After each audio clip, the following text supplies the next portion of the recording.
Electromagnetic theory one, chapter third, topic भी third, separation of variables. इसको हम देखेंगे। सेपरेशन ऑफ वेरिएबल्स जो एक जनरल मेथड है ऑर्डिनरी पार्शियल डिफरेंशियल इक्वेशन को ऑर्डिनरी डिफरेंशियल इक्वेशन में कन्वर्ट करने का। वो सिर्फ इलेक्ट्रोडायनामिक्स तक महदूद नहीं है, बल्कि आप उसे क्वांटम मैकेनिक्स में और काफ़ी और जगहों पे भी आप डिस्कस कर सकते हो। आप देखोगे कि वहाँ पे भी एप्लीकेबल है। और जब बुक एज यूजल हमारी इलेक्ट्रोडायनामिक्स की third edition. Separation of variables इस टॉपिक में जो काफ़ी लेंथी टॉपिक है, इसमें हम लैप्लेस इक्वेशन को डायरेक्टली अटैक करेंगे by using separation of variables. और वो मेथड क्या है? पहले इसकी एप्लीकेबिलिटी।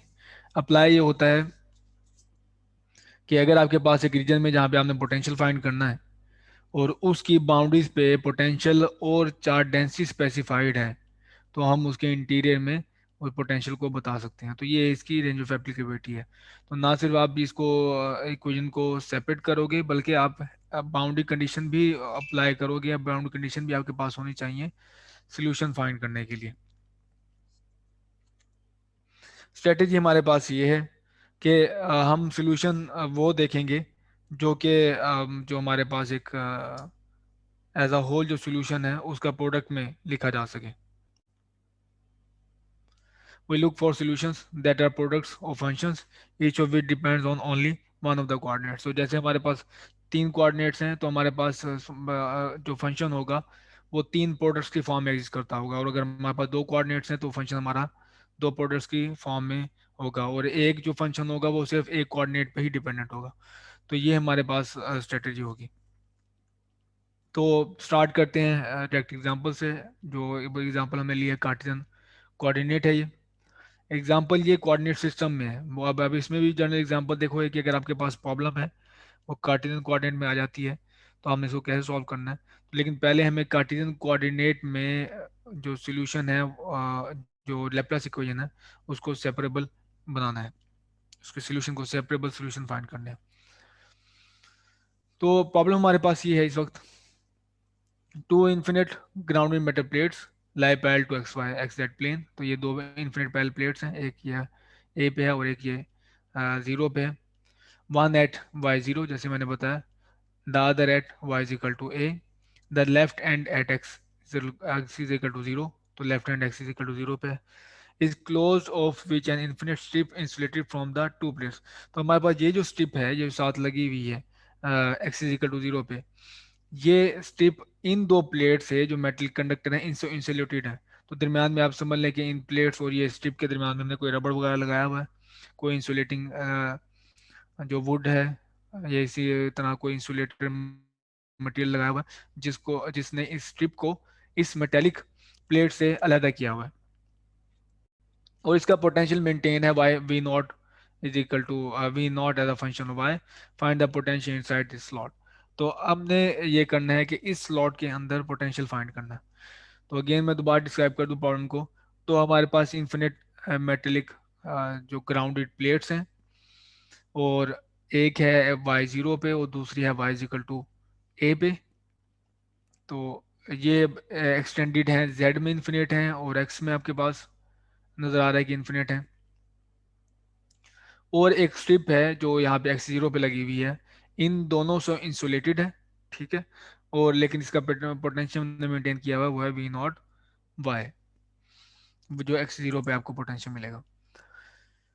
अब सॉल्यूशन हमें सजेस्ट करता है, जो कॉन्फ़िगरेशन सजेस्ट करती है कि हमारे पास जो सॉल्यूशन है जो इक्वेशन है फिल जो पोटेंशियल है वो इंडिपेंडेंट ऑफ सेट है। जैसे कि आप अगर पोटेंशियल इसको किया गिवन है इस स्ट्रिप को, तो आप पोटेंशियल से अपवर्ड मूव होते हैं इस स्ट्रिप से वाई के डायरेक्शन में, तो आप देखेंगे पोटेंशियल चेंज होगा क्योंकि यहाँ से डिस्टेंस चेंज होता जा रहा है। आप अगर यहाँ से इस तरफ एक्स की तरफ मूव करते हैं तो आप देखेंगे इस प्लेट जो स्ट्रिप है जिसको पोटेंशियल गिवन है वो पोटेंशियल डिक्रीज होता जाएगा क्योंकि आप यहाँ दूर जाते जा रहे हैं। लेकिन अगर आप जेड की तरफ मूव हो रहे हैं तो जहां भी आप मूव होंगे आपको पोटेंशियल स्ट्रिप सेम नजर आएगी, ठीक है। तो जेड की तरफ अगर आप मूव होते हैं तो स्ट्रिप से आपका डिस्टेंस चेंज नहीं हो रहा, जिसकी वजह से पोटेंशियल इसके इंडिपेंडेंट होगा। तो अगेन अगर आप वाई की डायरेक्शन में मूव हो रहे हैं तो आपका स्ट्रिप से डिस्टेंस चेंज हो रहा है। आप एक्स की डायरेक्शन में मूव हो रहे हैं तो स्ट्रिप से आपका डिस्टेंस चेंज हो रहा है। लेकिन अगर आप जेड की डायरेक्शन में मूव करेंगे तो स्ट्रिप के अलोंग ही साथ साथ ही चलते जाएंगे, तो आपका स्ट्रिप से डिस्टेंस चेंज नहीं होगा, क्योंकि ये इन्फिनिट ही जेड के अलोंग है या माइनस जेड के अलोंग। तो हमारा जो सोल्यूशन होगा वो इसकी इंडिपेंडेंट होगा, जो कॉन्फ़िगरेशन यही बताती है। तो लेप्लेस इक्वेशन हमारे पास है टू डायमेंशन। तो ये हमें इस प्रॉब्लम से पता चला कि इसकी डिपेंडेंसी पोटेंशियल की जेड पर नहीं है। अब बात करें बाउंड्री कंडीशन की, तो one by one boundary condition के y जब जीरो होता है तो प्लेट हमारे पास पोटेंशियल है जीरो, ये वाली प्लेट जीरो पे है। अच्छा, अब अगर दूसरी ऊपर वाली प्लेट की बात करें, तो जब हमारे पास y इक्वल टू ए है तो हम लाई कर रहे हैं प्लेट नंबर टू पे, इस प्लेट पे, और इस पे भी पोटेंशियल जीरो है, इस पे भी हमने ये पोटेंशियल मेंटेन किया हुआ है। अब अगर आप एक्स जीरो पे करते हैं, एक्स जीरो पुट करते हैं, और एक्स जीरो पे कंडीशन है कि हमारे पास स्ट्रिप पे पोटेंशियल है, और पोटेंशियल है ये वी नॉट वाई। ये तीन कंडीशन तो प्रॉब्लम में गिवन है, नजर आती है हमें। लेकिन एक फिजिकल डिमांड है, अ, और वो है, तो जैसे मैंने बताया कि अगर आप एक्स के अलोंग मूव करोगे तो आप स्ट्रिप से दूर मूव होते चले जाओगे, और जैसे स्ट्रिप से दूर जाते जाओगे तो ये पोटेंशियल इसका कम होता जाएगा स्ट्रिप का, क्योंकि दोनों प्लेट्स ग्राउंडेड हैं। पोटेंशियल सिर्फ हमारे पास कहाँ पे है, नॉन जीरो स्ट्रिप पे है।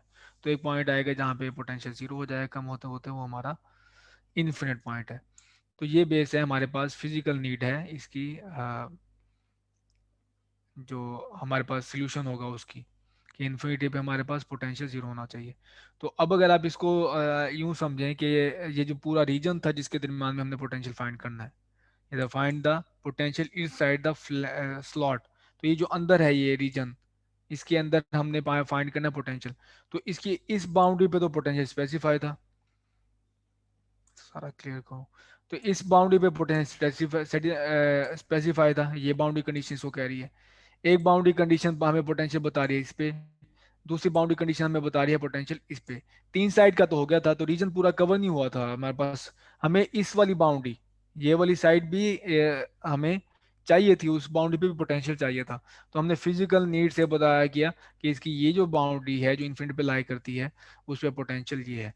तो पूरी रीजन की बाउंड्रीज पे अगर आपके पास पोटेंशियल गिवन होगा तो तभी आप जाके सोल्यूशन बता पाओगे। तो ये भी हमें, ये जो तीन थी बाउंड्री कंडीशन हमें प्रॉब्लम में एक्सप्लिसिटली गिवन थी, लेकिन ये बाउंड्री कंडीशन इम्प्लिसिट थी। तो पहला काम है हमारा कि हमने सपोज कर लेना है कि हाँ ऐसा कोई सोल्यूशन एग्जिस्ट करता है जिसमें पोटेंशियल को in the form of product लिखा जा सके। क्या ये ऑब्वियस है? नहीं। तो आपके पास जो इसके बहुत ही मेजॉरिटी होती है सोल्यूशन की, लैप्लास इक्वेशन की सोल्यूशन की, जो इस फॉर्म में नहीं होते कि आप उनको प्रोडक्ट की फॉर्म में लिखा जा सके। जैसे कि ये मेरे पास पोटेंशियल है जो एक्स और वाई दो कोऑर्डिनेट्स पे डिपेंडेंट है। अब अगर आप ये इसकी अगर ये फॉर्म है 5x + 6y, तो आप इसे जो मर्जी कर लें, आप इसको प्रोडक्ट की फॉर्म में नहीं लिख सकते इस सोल्यूशन को। तो हमारे पास ऐसे बहुत सारे सॉल्यूशन एग्जिस्ट करते हैं लैप्लास इक्वेशन को जो प्रोडक्ट की फॉर्म में नहीं लिखे जा सकते, लेकिन हम टाइनी माइनॉरिटी में इंटरेस्टेड हैं जो कि प्रोडक्ट की फॉर्म में लिखी जा सकती है। और अगर वो प्रोडक्ट की जो हमारे पास है लिखी जा सके और बाउंड्री कंडीशन को भी सेटिस्फाई कर सके, तो हमारे जो पीछे थ्योरम हम पढ़ चुके हैं, तो वो हमें बताते हैं कि आपने सोल्यूशन जैसे हासिल किया किसी रीजन में, अगर वो बाउंड्री कंडीशन को सेटिस्फाई करता है तो इसका मतलब है हमारे पास वो सोल्यूशन ठीक है। तो हम इस होप से कि एक्सपोज कर रहे हैं कि जो हमारे पास सोल्यूशन किस में एग्जिस्ट करता है, प्रोडक्ट की फॉर्म में, ये प्रोडक्ट की फॉर्म में। तो अब हम अप्लाई करेंगे, और अगर हमारी जो प्रोडक्ट की फॉर्म में एग्जिस्ट करता हुआ, तो हमारी इक्वेशन भी सेपरेबल हो जाएंगी। ठीक है, तो ये मैंने पुट किया, उसमें v की जगह पे जो पहले इक्वेशन थी उसमें मैंने ये जो प्रोडक्ट की फॉर्म में वी एक्स को पुट किया। तो ये डेरिवेटिव था विद रिस्पेक्ट टू एक्स, तो एक्स डेरिवेटिव में रह गया, और ये था हमारे पास y जो कि इंडिपेंडेंट ऑफ एक्स था, इक्वेशन टर्म के बाहर आ गया। और दूसरी टर्म में भी हमने ऐसे ही किया कि y के हिसाब से डेरिवेटिव था, तो y अंदर रह गया और x यहाँ पे बाहर है, और ये रही हमारे पास लेप्लेस इक्वेशन। अब मैं इस पूरी इक्वेशन को डिवाइड करता हूँ एक्स वाई से। तो अगर आप इसको एक्स वाई से डिवाइड करें पूरी इक्वेशन से, एक्स वाई, तो y इस केस में कैंसिल आउट हो जाएगा, इसके साथ 1/x आ जाएगा, इधर इस तरफ x कैंसिल हो जाएगा, यहाँ इस तरफ y आ जाएगा। तो हमारे पास पूरी इक्वेशन तब्दील हो गई है दो टर्म्स में, और दोनों टर्म्स एक दूसरे से इंडिपेंडेंट हैं। इसमें सिर्फ x है, इसमें सिर्फ y है।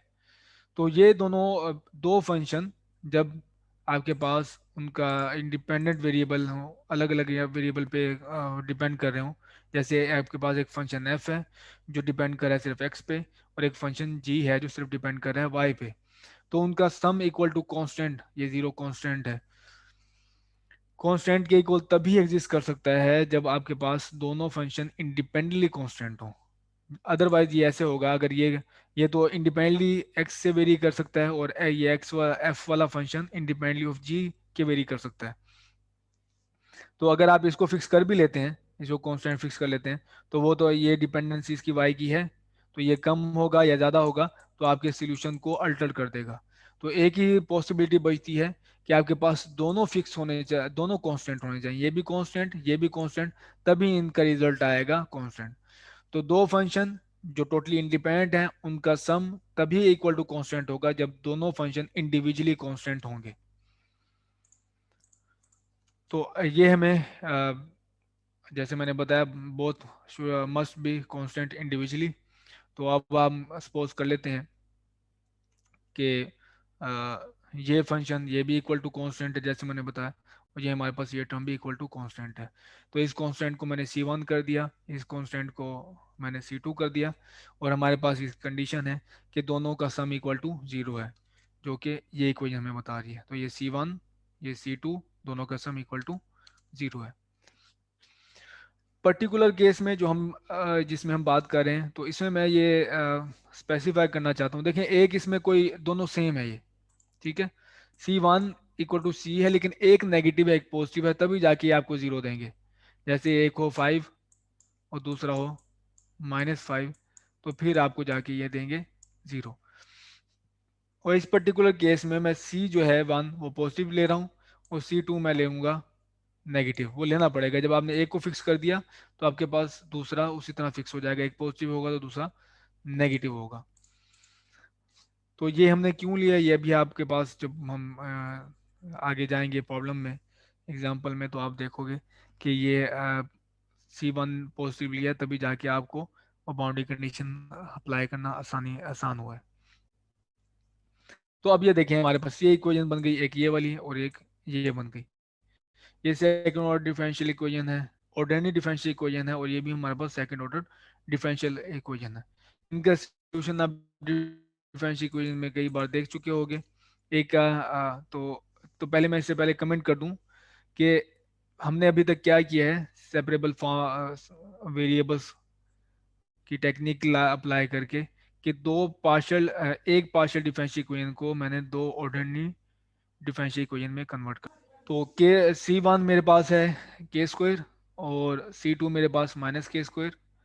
C1 की जगह पे के स्क्वायर पुट करोगे, x की जगह x यहाँ पे डिवाइड है, यहाँ पे आके मल्टीप्लाई हो जाएगा, और इस तरह C2 की जगह पे -k स्क्वायर है, यहाँ पे y डिवाइड हो रहा है, यहाँ जाके मल्टीप्लाई हो जाएगा। तो ये ऑर्डिनरी डिफरेंशियल इक्वेशन है, और इनके सोल्यूशन हमें पता है, आप ऑसिलेटर्स वगैरह में देख चुके होंगे इनको, कि x का सोल्यूशन हमारे पास a e power k x plus b e power -kx, और ये मैंने लिखा है साइन की शक्ल में, sign k y plus D cos k Y. तो ये मेरे पास जो टोटल सोल्यूशन है वाई डिपेंडेंट, और ये जो मेरे पास टोटल सोल्यूशन है वो एक्स डिपेंडेंट है। और चूंकि ये हम जहाँ से स्टार्ट लिया था वो स्टार्ट था ये V x Y is equal to product of x and y. तो मेरे पास एक्स आ गया, मेरे पास वाई भी आ गया, और ये रहा मेरा सेपरेबल सोल्यूशन। अब हमारे पास है सोल्यूशन, सेपरेबल सोल्यूशन, तो हम उसके ऊपर one by one boundary conditions apply करेंगे। तो पहले हमें कंडीशन ये कहती है कि एक्स जब इन्फिनिट हो तो हमारे पास पोटेंशियल डाई डाउन होना चाहिए। तो आप इसमें अप्लाई करें, पुट करें ये इस वाली इक्वेशन में x is equal to zero, तो ये आ जाएगा x is equal two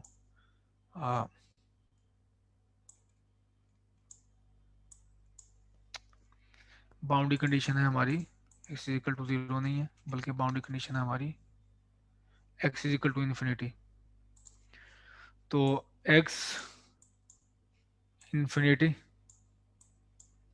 is equal to a e power k infinity, मैं इसको इन्फिनिटी लिख रहा हूँ सिर्फ, प्लस बी, और यहाँ तक ई पावर माइनस इन्फिनिटी, तो E over infinity, B over infinity आ गया।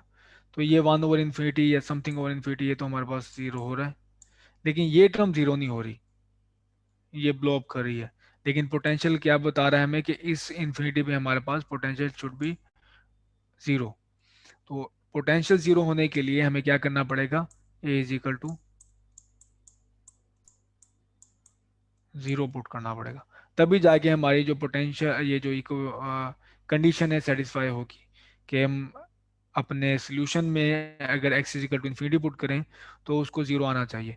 तो ये जीरो नहीं आ रहा था, ये इन्फिनिट हो रहा था, तो हमारे पास a इक्वल टू जीरो होना चाहिए। तो ये पहला कांस्टेंट है, हमने फिक्स कर लिया। तो हमारे पास एक सेपरेबल सोल्यूशन है जो यहाँ पे मौजूद है, लेकिन हमें ये इन कॉन्स्टेंट्स का नहीं पता, ये ए बी सी डी इन कॉन्स्टेंट्स का नहीं पता। तो ये चीज़ें प्रॉब्लम डिपेंडेंट होंगी, कि जैसे आप टू डायमेंशनल प्रॉब्लम अगर सॉल्व कर रहे हैं तो फिर आपके आपके पास बाउंड्री कंडीशन है, आप उन बाउंड्री कंडीशन से इन कॉन्स्टेंट्स को फिक्स करोगे, जैसे हमने यहाँ पे किया। तो हमारे पास अब सोल्यूशन ये आ गया कि वो वाली एक टर्म जो थी हमारे पास, ए वाली, वो ज़ीरो हो गई, ये वाली ज़ीरो हो गई, और बाकी रह गया ये। तो ये मेरे पास आ जाएगा, ये यहाँ से ये ज़ीरो हो जाएगा, और ये बी ई पावर माइनस की एक्स, ये इससे मल्टीप्लाई हो जाएगा। और बी को मैंने ये किया है कि सी और डी में एब्जॉर्ब कर लिया, इकट्ठा लिख लिया मैंने, ठीक। तो बी को मैंने सी और डी में एब्जॉर्ब कर लिया।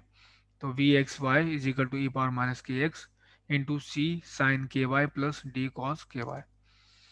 अब हमारे पास है बाउंड्री कंडीशन नंबर वन, और वो ये रिक्वायर करती है कि y जब आप इक्वल टू जीरो पुट करें तो v is equal to zero होना चाहिए। ये ग्राउंड प्लेट याद होगा आपको, अगर मैं आपको शो कर पाऊँ तो, ये ground plate, y zero put करें तो आपके पास पोटेंशियल क्या है, जीरो है। तो ये रही हमारे पास फर्स्ट कंडीशन, और ये डिमांड करती है, जैसे कि अगर मैं y की वैल्यू जीरो पुट करूं, तो y की वैल्यू अगर साइन के पास जीरो पुट करूं, साइन, इधर लिख लेते हैं, साइन जीरो, ये तो हमारे पास जीरो आ जाएगा, ये जीरो हो रहा है। लेकिन अगर डी कॉस जीरो करोगे तो वो हो जाएगा वन, डी कॉस जीरो। तो ये हमारे पास टोटल सोल्यूशन बन जाएगा इक्वल्स टू डी, ठीक है, ये बाउंड्री कंडीशन पुट करने के बाद। लेकिन हमें ये बाउंड्री कंडीशन ये कह रही है कि वो इक्वल टू, जो सोल्यूशन है वो जीरो होना चाहिए। तो डी इक्वल टू जीरो होगा, तभी जाके हमारे पास ये बाउंड्री कंडीशन अप्लाई करने के बाद पोटेंशियल जीरो आएगा, तभी ये बाउंड्री कंडीशन सेटिस्फाई होगी, अगर डी हमारे पास जीरो होगा। तो दूसरा भी हमारे पास कांस्टेंट फिक्स, तो हमारे पास अब दोबारा इसमें पुट कर दें, डी जीरो पुट कर दिया, तो मेरे पास सोल्यूशन यार ये रहा। अब है सेकंड, सेकंड बाउंड्री कंडीशन, और सेकंड बाउंड्री कंडीशन हमें ये कहती है कि y की वैल्यू जब a है तो पोटेंशियल है हमारे पास जीरो, ये याद करें, अपर ग्राउंड प्लेट, तो उसका वो ग्राउंडेड है, और कहाँ पे है हमारे पास, y is equal to a पे। अब दोबारा आप ये वैल्यू पुट करें तो आप देखोगे कि ये है c ई पावर माइनस की एक्स और साइन के ए। तो एक तरीका तो ये है कि मैं c को जीरो कर दूं, तभी भी हमारी ये कंडीशन से ये होगी, बाउंड्री कंडीशन सेटिस्फाई हो जाएगी। लेकिन फिर हमें जो पोटेंशियल हर जगह पे जीरो ही मिलेगा। अगर मैं सी को जीरो कर देता हूँ, आप उसके साथ कुछ भी मल्टीप्लाई कर देंगे तो हमारा पोटेंशियल हर जगह पे जीरो नजर आएगा। तो ये ट्रिवियल सोल्यूशन है, ये इसमें हम इंटरेस्टेड नहीं है। तो हमें क्या चाहिए, हमें नॉन ट्रिवियल सोल्यूशन। तो ये हम देखेंगे कि साइन, जो साइन वाली टर्म है वो किन पॉइंट्स पे जीरो हो रही है। साइन वाली टर्म जो है उसका आर्गुमेंट है के ए, तो के ए जब जब हमारे पास होगा integer multiple of pi, integer multiple of pi होगा, तो ये हमारे पास ये साइन वाली टर्म हो जाएगी जीरो। तो इन टर्म्स के ऊपर हमारा ये, हमारी जो जो बाउंड्री कंडीशन है ये सेटिस्फाई होगी। तो इस वजह से हम के को लेते हैं, और K is equal to A is equal to N pi, K A basically sine का आर्गूमेंट है। तो ये हमारी जो बाउंड्री कंडीशन है इन के की वैल्यू पे सेटिस्फाई है, तो हम इन्हीं को ही कंसीडर करेंगे अपने सोल्यूशन में। तो ये रहा हमारा अभी तक का सोल्यूशन। अब जो सिर्फ एक कंडीशन रह गई है और वो है third boundary condition. Third boundary condition इस तरह अप्लाई नहीं हो सकती। तो उससे पहले एक और चीज नोट कर लें कि at this point you can see why we choose C1 positive and C2 negative. C2 positive लेते और C1 नेगेटिव लेते, तो ये वाला जो आपके पास एक्सप्रेशन था ना, ये वाली इक्वेशन एक्स वाला फंक्शन, एक्स वाला फंक्शन लिखा जाता है इन टर्म्स ऑफ साइन और कोसाइन, जैसे कि ये लिखा गया। अगर आप C1 नेगेटिव ले लेते, जैसे ये इक्वेशन है, तो एक्स वाला function in terms of sine और कोसाइन लिखा जाता। और फिर जब आपके पास फंक्शन साइन और कोसाइन में लिखा जाता, तो आप फिर वो जो बाउंड्री कंडीशन है इसकी, खासतौर वो जो इन्फिनिट वाली, वो आप यहाँ पे अप्लाई ना कर पाते, यहाँ पे आप अप्लाई ना कर पाते। तो इस वजह से ये C1 पॉजिटिवली है और C2 नेगेटिवली है, ताकि हम जो अप्रोप्रिएट बाउंड्री कंडीशन है वो हमारे दिमाग में थी। तो हमें पता था कि एक्स इन्फिनिट है, वो भी एक बाउंड्री कंडीशन में हमारे पास है। तो वो सूट करता है एक्स इन इन्फिनिट, जब आपके पास जो फंक्शन है वो इन ये एक्सपोनेंट हो, ना कि साइनसोइडल। तो इस चीज़ को भी देखना पड़ेगा आपको कि सी पॉजिटिव कौन सा चूज करना है और आपको नेगेटिव कौन सी टर्म चूज करनी है। Using separable solution we can not fit final boundary condition at x is equal to zero. तो हम सेपरेबल सॉल्यूशन को लेके बाउंड्री कंडीशन जो x is equal to zero पे है वो हम सेटिस्फाई नहीं कर सकते। तो फिर हम ये करते हैं, separation of variables has given us an infinite solution, family of solution, and none of them by itself satisfy the final boundary condition but combination does। तो आपके पास जितने भी सेपरेबल सॉल्यूशन हैं जो कॉरस्पॉन्ड करते हैं डिफरेंट कांस्टेंट की, और ये जो वैल्यूज हैं के की, अगर आप जितने के की वैल्यू लें यहाँ पे, हर पॉसिबल एक सॉल्यूशन होगा हमारे पास, हर पॉसिबल एक सॉल्यूशन होगा। तो हमने क्या सेटिस्फाई करनी है बाउंड्री कंडीशन कि अगर आप पुट करें एक्स इजिकल टू जीरो, तो एक्स इजिकल जीरो पुट करेंगे तो आपके पास आ जाएगा ये सी साइन के ए, और के की वैल्यू क्या है हमारे पास, ये गिवन है, ये हमारे पास सॉल्यूशन होगा। और थर्ड हमें बाउंड्री कंडीशन कहती है कि अगर आप पुट करें जीरो, तो वो आना चाहिए वी नॉट वाई, ये आना चाहिए। तो हम ये साइनसोइडल फंक्शन को इस तरह से ऐसे फिट नहीं कर सकते सिर्फ एक फंक्शन लेके कि वो आपके पास इस तरह का वैल्यू आए, ये सॉर्ट ऑफ हमारे पास लीनियर फंक्शन है। तो अकेला हम ये फंक्शन लेके इस फंक्शन को ये नहीं बना सकते कि वो इक्वल टू दिस हो। तो फिर हम क्या करते हैं, हम करते हैं कि ये जो डिफरेंट के की क्रॉसपॉन्ड हमारे पास एक सोल्यूशन है, के इज इक्वल टू ये जो हमारे पास एन पाई ओवर ए है, ये पाई ओवर ए पे सोल्यूशन होगा हमारे पास। तो ये टू टू पाई ओवर ए पे सोल्यूशन होगा, थ्री पाई ओवर सोल्यूशन पे। इन सारे सोल्यूशन को कंबाइन करके अगर हम फिट करें तो हम वो बना सकते हैं वी इक्वल टू, वो फिट कर सकते हैं वी नॉट पाई को। तो हम अब ये करेंगे। अच्छा, क्या हम ये कर सकते हैं या अलाउड है? तो बिल्कुल हम ये कर सकते हैं, क्योंकि हमारे पास जो लेप्लस इक्वेशन है वो लीनियर है। और लीनियर का मतलब हमारे पास यही होता है कि आप इसको कि दो पोटेंशियल को कांस्टेंट के साथ अ, उनके लीनियर कॉम्बिनेशन में आप लिख सकते हो। तो ये V1 पोटेंशियल है आपके पास, अल्फा वन आर्बिट्री कांस्टेंट है, V2 हमारे पास पोटेंशियल है, अल्फा टू हमारे पास आर्बिट्री कांस्टेंट है। तो ये हमारे पास क्या है, इंडिपेंडेंट ये सॉल्यूशंस है। V1 सॉल्यूशन है, V2 सॉल्यूशन है, V3 सॉल्यूशन है। इन सॉल्यूशन के लीनियर कॉम्बिनेशन से जो हम लिखेंगे सॉल्यूशन, वो भी हमारे पास एक सॉल्यूशन होगा।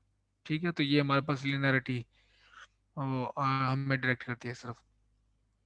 तो अब अगर आप इसका ले लें लेप्लासियन, तो लेप्लासियन आप देखोगे del square V is equal to alpha one del square b one and so on. और जो लेप्लस इक्वेशन है ये वाली, ये तो हमारे पास आपको पता है कि ये लेप्लस इक्वेशन को होल्ड करते हैं, तो ये यहाँ पे आ जाएगा जीरो, लेप्लासियन इसका भी इक्वल टू जीरो। तो टोटल टर्म हमारे पास आ गए जीरो। तो हम इनको अपने सॉल्यूशन को in the form of linear combination लिख सकते हैं, वो लैप्लस इक्वेशन को सेटिस्फाई करते हैं। तो ये मैंने यहाँ पे ये किया है। तो ये देखिए जैसे मैंने बताया था, डिफरेंट के की वैल्यू और क्या किसी पे वैल्यू डिपेंड करिए एन पे।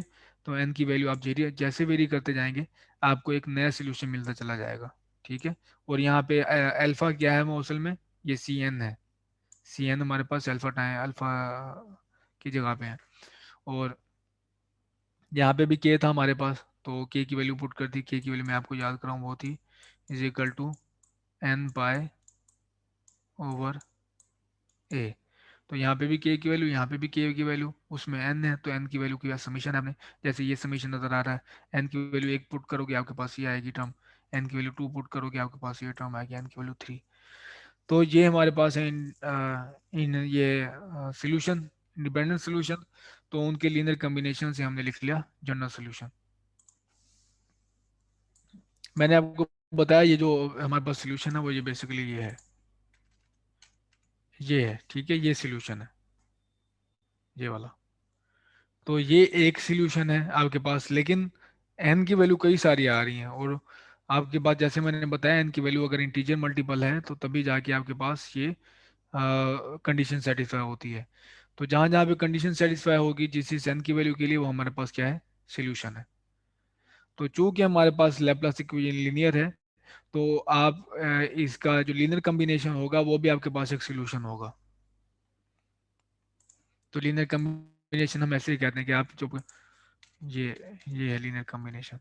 इसकी टिपिकल एग्जांपल तो देखी हुई आपने, कई मरतबा यूज किया हुआ है, जैसे कि ये है आपके पास इंडिपेंडेंट सोल्यूशन है ये आई, जिसे यूनिट वेक्टर कहते हो आप, और जे, ये भी एक वेक्टर है जिसकी यूनिट लेंथ है, ये भी एक वेक्टर है जिसकी यूनिट लेंथ है ये, और आपके पास के, ये भी एक वेक्टर है जिसकी यूनिट लेंथ है।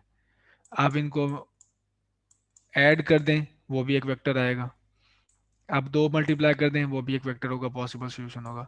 इधर तीन मल्टीप्लाई कर दें वो भी एक वेक्टर होगा, चार मल्टीप्लाई कर देंगे आपके पास वो भी एक वेक्टर होगा, ठीक है। तो क्या किया हमने, लीनियर कम्बिनेशन, इसे लीनियर कम्बिनेशन कहते हैं। इंडिपेंडेंट सोल्यूशन को लेके हम उसके साथ स्केलर्स मल्टीप्लाई करके ऐड कर दो, आपके पास जो आएगा वो भी एक सोल्यूशन होगा। ये रहा हमारा जनरल सोल्यूशन। तो अब हम ट्राई करते हैं कि जनरल सोल्यूशन पे सेटिस्फाई करें वो थ्री, वो जो बाउंड्री कंडीशन है थर्ड। तो ये हमारे पास जो इंडिविजुअल्स के particular solution boundary condition satisfy करते हैं, तो हमारे करते हैं उनके लीनियर कम्बिनेशन भी वो थ्री जो हम पहले फिट कर चुके हैं जिन पे अपने कॉन्स्टेंट्स को, वो भी सेटिस्फाई करेंगे। तो क्या हम सीज को ऐसे फिक्स कर सकते हैं कि वो हमारे पास जो बाउंड्री कंडीशन है, बाउंड्री कंडीशन थर्ड, वो फाइंड करें? तो बिल्कुल कर सकते हैं। और वो बाउंड्री कंडीशन है ये, x is equal to zero अगर आप पुट करो तो आपके पास आना चाहिए वी नॉट, सोल्यूशन आना चाहिए is equal to V nought y. अगर आप v is equal to x is equal to zero put करें तो सोल्यूशन आए वी नॉट वाई।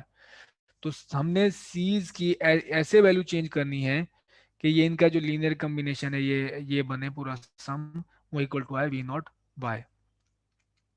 तो जैसे आपको यहाँ पर नजर आ रहा है कि ये क्या है हमारे पास, बेसिकली साइन फोरियर सीरीज है, साइन सीरीज है। और सीरीज कैसे हम डिटरमिन करेंगे, बाय यूजिंग फोरियर ट्रिक। तो हम फोरियर ट्रिक से सीरीज डिटरमिन कर सकते हैं, और फोरियर ट्रिक ये है कि आपने इंटीग्रेट करने हैं इसको इसी साइन से, जो साइन वाली टर्म थी आपके पास N pi Y over A, तो इसी साइन टर्म से मैं एन की डिफरेंट वैल्यू लेके एन प्राइम से मैं इंटीग्रेट कर देता हूँ जीरो से लेके ए तक। तो ये जीरो से लेके ए है, इन्फिनिट नहीं है। तो जीरो से लेके ए तक मैंने इसको करना है इंटीग्रेट, और इंटीग्रेशन दोनों तरफ है, इस तरफ भी sine N prime pi by over A से इंटीग्रेट किया है, इस तरफ भी मैंने इन दोनों को इंटीग्रेट किया है। अब अगर आप यहाँ पे यूज कर लें थर्मोडायनामिक, सॉरी, ट्रिग्नोमेट्रिक आइडेंटिटी, तो sine A sine B is equal to one over two cos A minus B minus cos A plus B, ये आप यूज कर सकते हैं। ये प्रोडक्ट कन्वर्ट हो जाएगा सम में, और फिर आप इंडिविजुअली इनको कोसाइन की आपको इंटीग्रेशन पता है वो साइन होती है, और कॉस की वो भी आपके पास साइन होगा। और आप अगर वैल्यूज पुट करें इसकी बाउंड्री कंडीशन जीरो ए, तो आप देखोगे कि अगर आपके पास N prime does not is equal to N हो, ठीक है, एन जब आपके पास एन प्राइम की इक्वल ना हो तो आपको हमेशा जीरो मिलेगा, और आपके पास नॉन जीरो तभी मिलेगी वैल्यू, और वो एक ही है जब N is equal to N prime हो, और उस पर आपको वैल्यू मिलती है ए ओवर टू। आप ये इसमें ट्राई कर लें, दो स्टेप की सिर्फ ये कैलकुलेशन है कि कॉस की वैल्यू यहाँ पुट करें और आप उसको इंटीग्रेट करें, तो आपको नजर आ जाएगा कि सिर्फ N prime is equal to N पे ही ए ओवर टू आपको मिल रहा है। तो पूरा आपके पास जो सम था, ये वाला सम, वो सारा उस वैनिश हो जाएगा, सारी टर्म्स जहाँ पे n is equal to N prime के नहीं है, जीरो है, वहाँ पे हमारे पास c की वैल्यू यहाँ पे जीरो आ जाएगा, और एक ही वैल्यू हमें मिलेगी, और वो है a/2 पे। तो सॉरी, ये जो हमारे पास ये वाली टर्म है, ये सिर्फ और सिर्फ एक ही जगह पे नॉन जीरो है, जब n prime is equal to n है। आप कंक्रीट एग्जांपल ले सकते हैं यहाँ पे, और वो है कि लेट्स से कि वो जो स्ट्रिप है मेटेलिक स्ट्रिप थी मेरे पास, जो x is equal to Y पे थी, तो मैं अगर आपको शो करना चाहूँ, वो थी ये ये थी स्ट्रिप,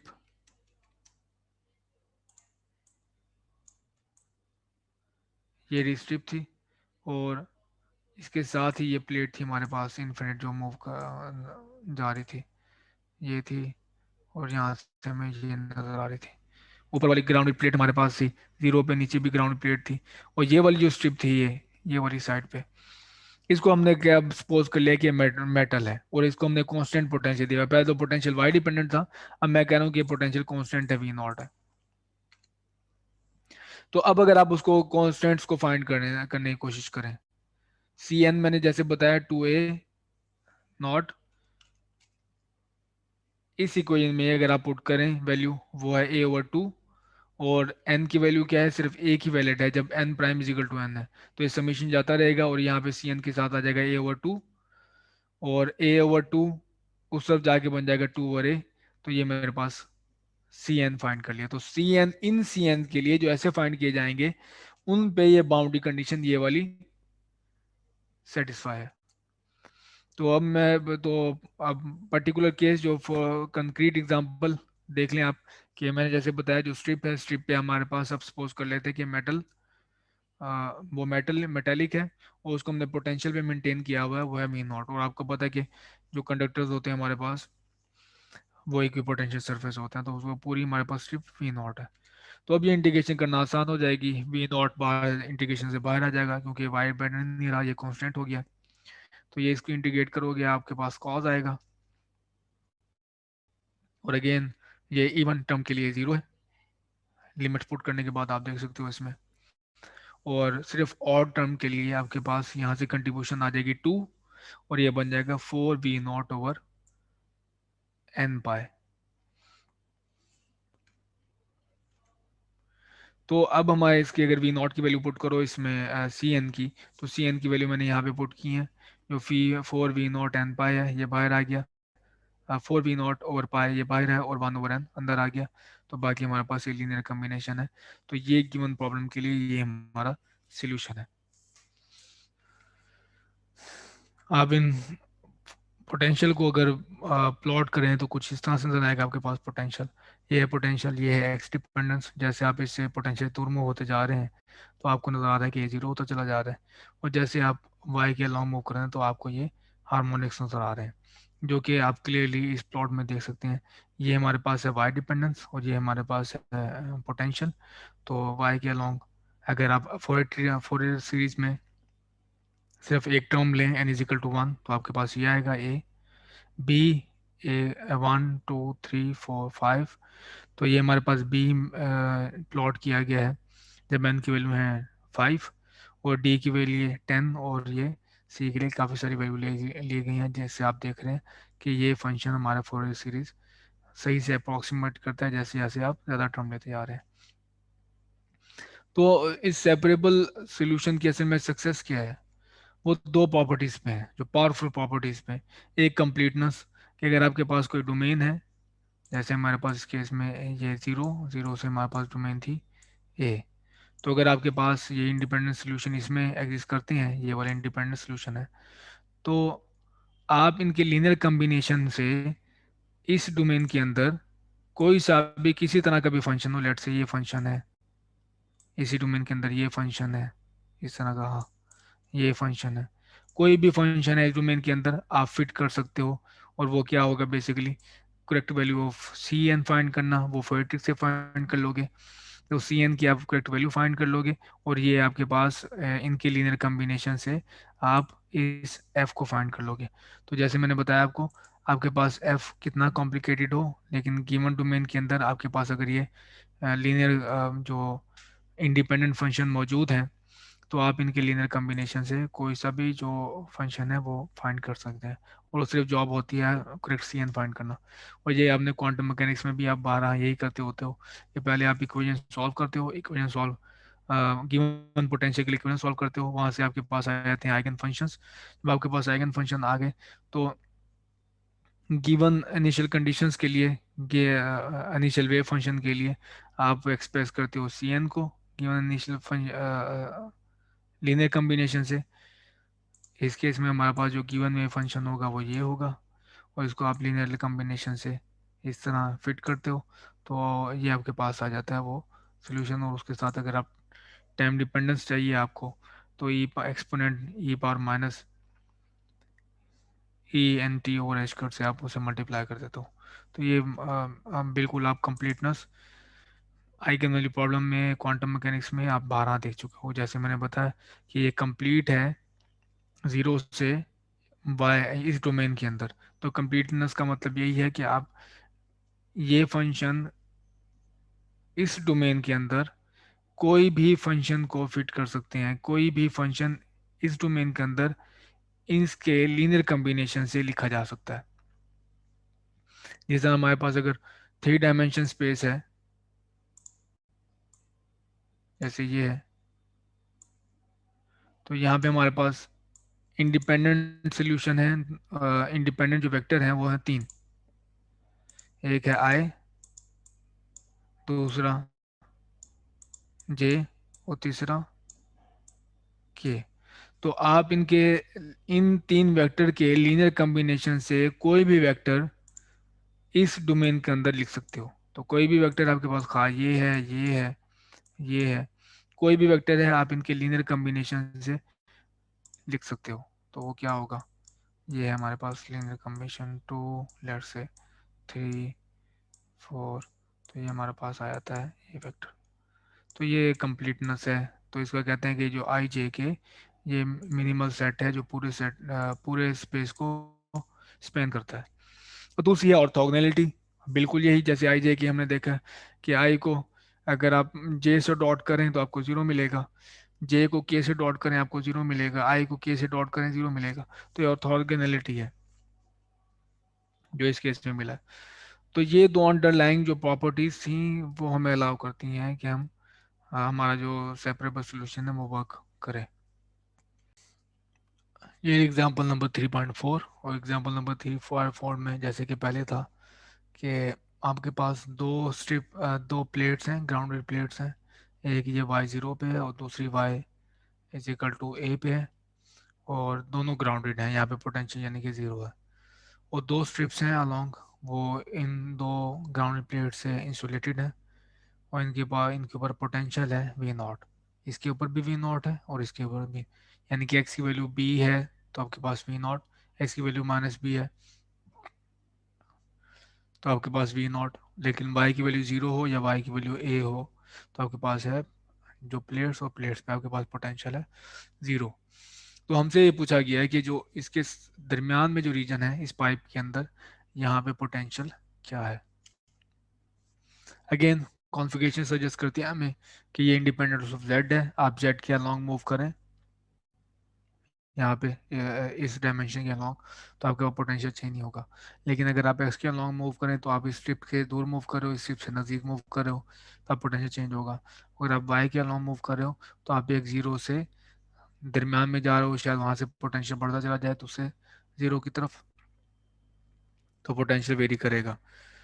तो और बाउंड्री कंडीशन क्या है, लेप्लेस इक्वेशन हमारे पास ये होगी। बाउंड्री कंडीशन है हमारे पास ये कि वाई जीरो पे आपके पास पोटेंशियल जीरो है जो कि ये है, वाई ए पे पोटेंशियल जीरो है जो कि ये प्लेट है आपके पास, एक्स इजिकल टू बी पे आपके पास पोटेंशियल वी नॉट है जो कि ये है, X is equal to minus B पे पोटेंशियल है वी नॉट जो आपके आपके पास है ये।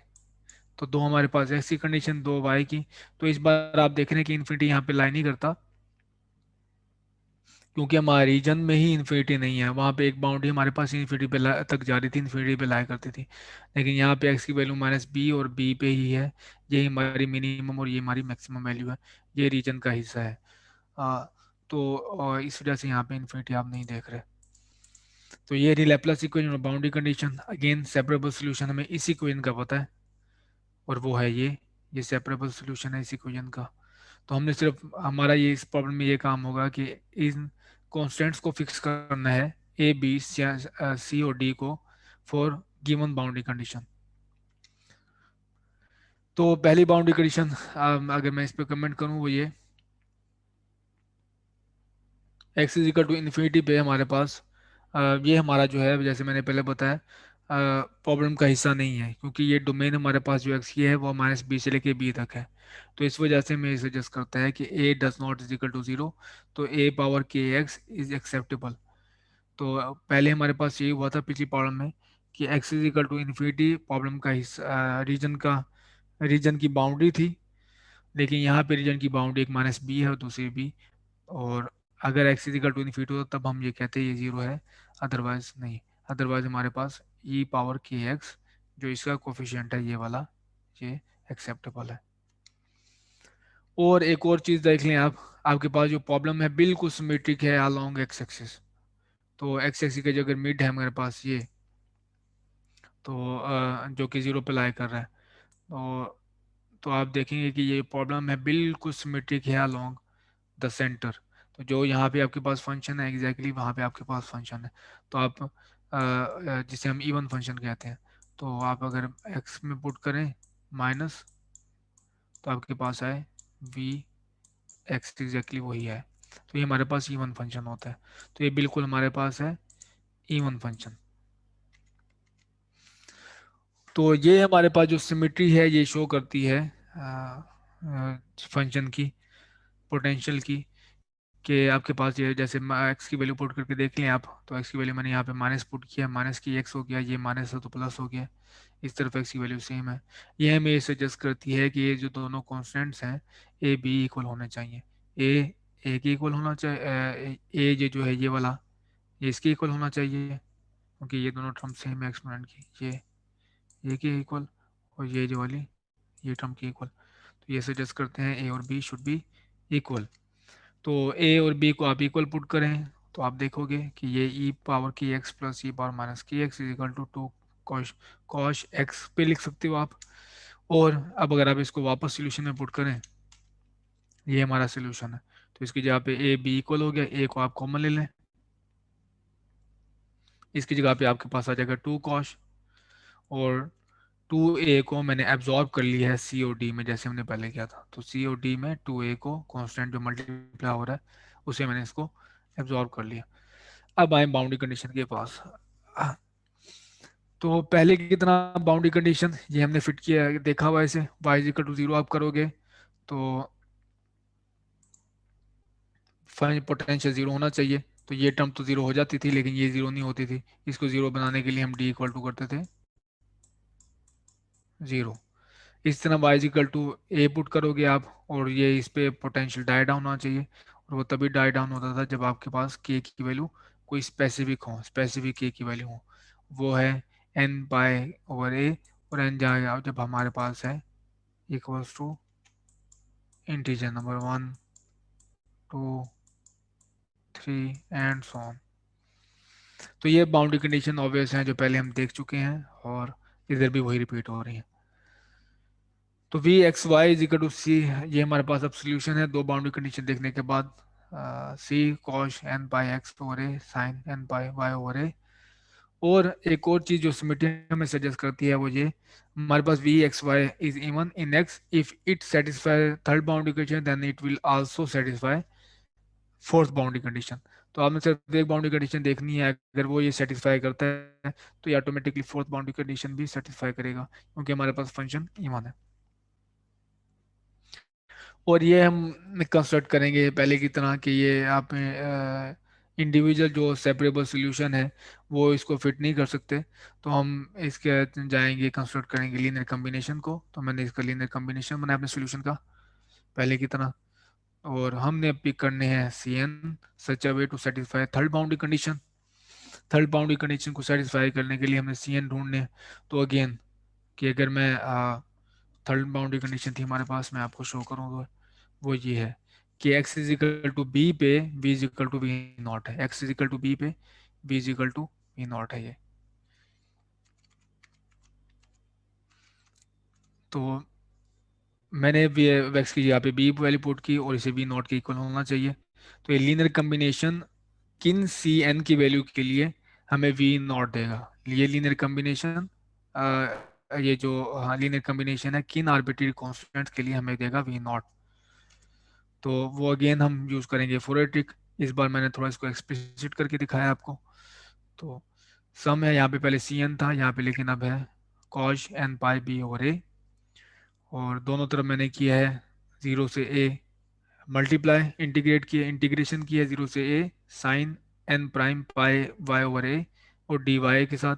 इधर भी zero A sine N prime pi A over A Y over A D Y के साथ।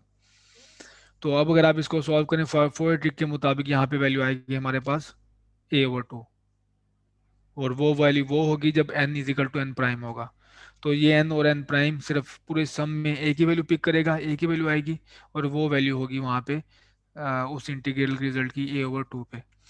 जबकि ये जो राइट हैंड साइड है, ये इंटीग्रेशन है जीरो से ए sine N prime pi Y over A D y की। तो ये इंटीग्रेशन सिर्फ आपको रिजल्ट देगी ये लिमिट्स पुट करने के बाद। तो जैसे कि आपको नज़र आ रहा है कि n की वैल्यू अगर आपके पास यहाँ पे हो ज़ीरो हो n की वैल्यू, तो ये ज़ीरो देगा। और इस तरह अगर n की वैल्यू आपके पास आ जाए टू हो तो आपको फिर ज़ीरो मिलेगा, फोर हो तो फिर भी आपको ज़ीरो मिलेगा। लेकिन अगर ऑड हो, जैसे n की वैल्यू वन है, तो ये वन माइनस माइनस वन होगा, तो ये आपको दे देगा प्लस टू। ठीक है। तो ये आप देख सकते हैं, इसे ए से कैंसिल कर दिया, ए ए से कैंसिल, टू यहाँ डिवाइड हुआ था यहाँ पे मल्टीप्लाई हो गया। और जैसे मैंने बताया इवन के लिए ये टर्म बिल्कुल ज़ीरो हो रही है, आपको नज़र आ रही है ये वाली टर्म। और ऑड के लिए यहाँ से आपको मिलता है टू, और टू जाके यहाँ पे मल्टीप्लाई हो जाता है। तो ये रहा पोटेंशियल गिवन जो प्रॉब्लम थी उसके लिए, कि एक हमारे पास एक रेक्टेंगुलर पाइप था, उसके अंदर हमने पोटेंशियल फाइंड करना था। अगर आप इसी सीरीज को प्लॉट करें तो आपके पास ये पोटेंशियल आएगा।